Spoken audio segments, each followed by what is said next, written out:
இலக்கியம் என்று சொல்லப்பட்டவை எல்லாம் வெறும் பக்தி இலக்கியங்களும் புராணங்கள் மட்டும்தான்.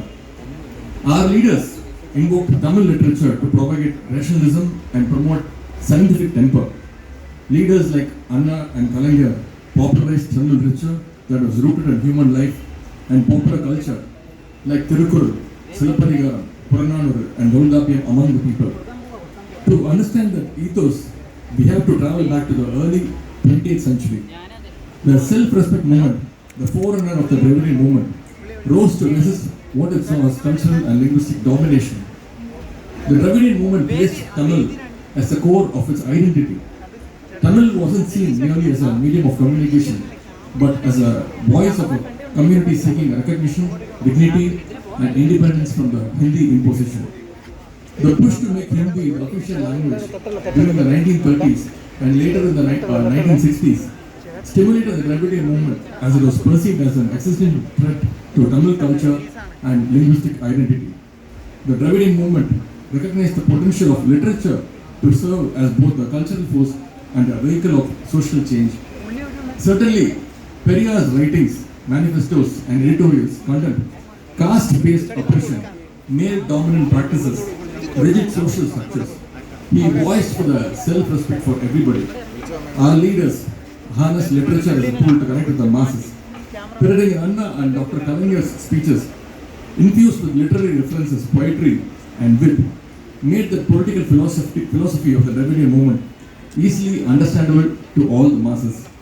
Our leaders' work echoed the Dravidian movement's core values of equality, rationalism, and anti-religious beliefs. The impact of this literary and linguistic ethos on social endures today and reflects in Tamil Nadu's language policies, cultural festivals, and educational curricula that preserve the unique Tamil identity. Even today, the pride in Tamil language and literature fuels policies and discussions about the state autonomy and cultural excellence. Earlier, Tamil Nadu's stand of linguistic insubordination had been seen as a divisive by the nationalists of that era. They thought our opposition to Hindi imposition would eventually lead to the nation's disunity. However, after many decades, history has proved otherwise, that so-called nationalists who still want to impose Hindi on all the Hindi, non-Hindi speaking states are indeed divisive and a threat to the national unity. So I am standing in front of you with a sense of pride that struggles carried out by the Dravidian movement in Tamil Nadu have in fact saved most of the Indian state languages from falling prey to the Hindi imposition. இன்றைக்கு இந்தியாவில் மாநில மொழிகள் உயிரோடு இருக்கிறது என்று சொன்னார். அதற்கு மிகப்பெரிய காரணம் நாங்கள் சார்ந்திருக்கக்கூடிய திராவிட இயக்கம் என்று சொல்லிக் கொள்வதில் நாங்கள் மிகுந்த பெருமை கொள்கின்றோம்.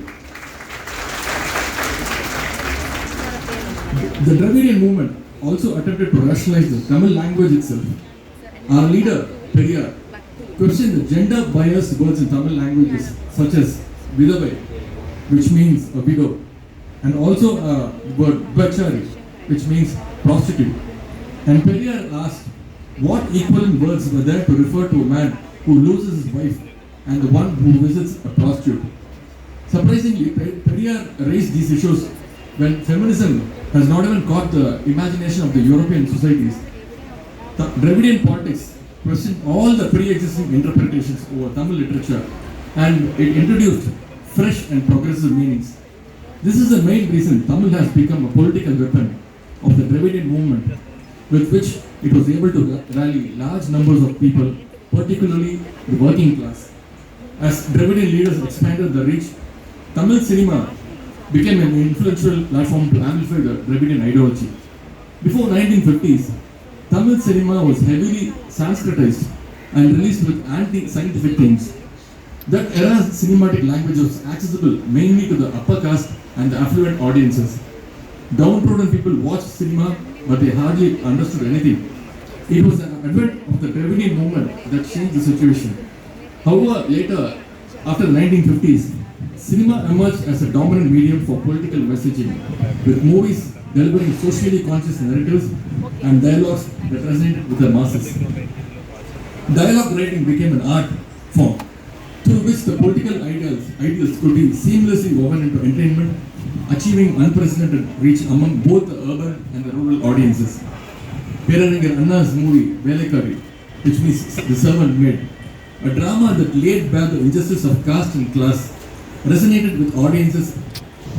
His use of culturally resonant dialogues made the Dravidian ideology relatable and impactful, paving the way for political aspirations through the emotional power of cinema.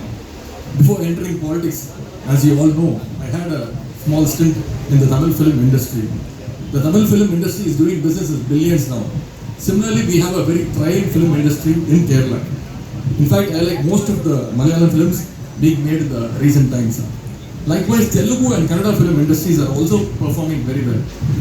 But think for a moment, does any other language in any North Indian state have spawned a vibrant film industry like in South India?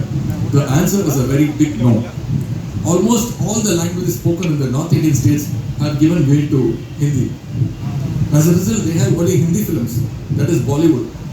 Mumbai is extensively producing only Hindi films now, not Marathi films, not Bhojpuri, not Bihari, Haryanvi and Gujarati films industries. They receive far less attention compared to Bollywood and Hindi films. Sadly, many other states in North India do not even have their own film industry. If we fail to protect our language, then Hindi will take over our culture and erode our identities. அதனால்தான் திராவிட இயக்கம் ஹிந்தி திணிப்பை எதிர்த்ததை தவிர தனிப்பட்ட முறையில் ஹிந்தி என்கின்ற அந்த மொழி மீது எங்களுக்கு எந்த வெறுப்பும் கிடையாது. Let me present you with a situation in Karunanidhi, Tamil Nadu a century ago. In the cultural domain, those who spoke Sanskrit were held in high regard in the society.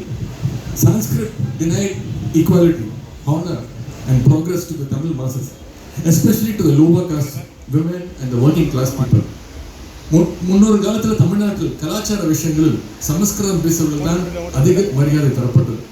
If someone wanted to become a doctor, back then they had to pass entrance exam in Sanskrit. Is there any connection between medical exam and the language Sanskrit? A huge no. Just like NEET today prevents students from the rural, backward and marginalized backgrounds, Sanskrit was once used as a barrier to keep many from studying medicine. It was the Justice Party that eventually removed this mandatory Sanskrit requirement for the medical admissions. In the 1920s, a Sanskrit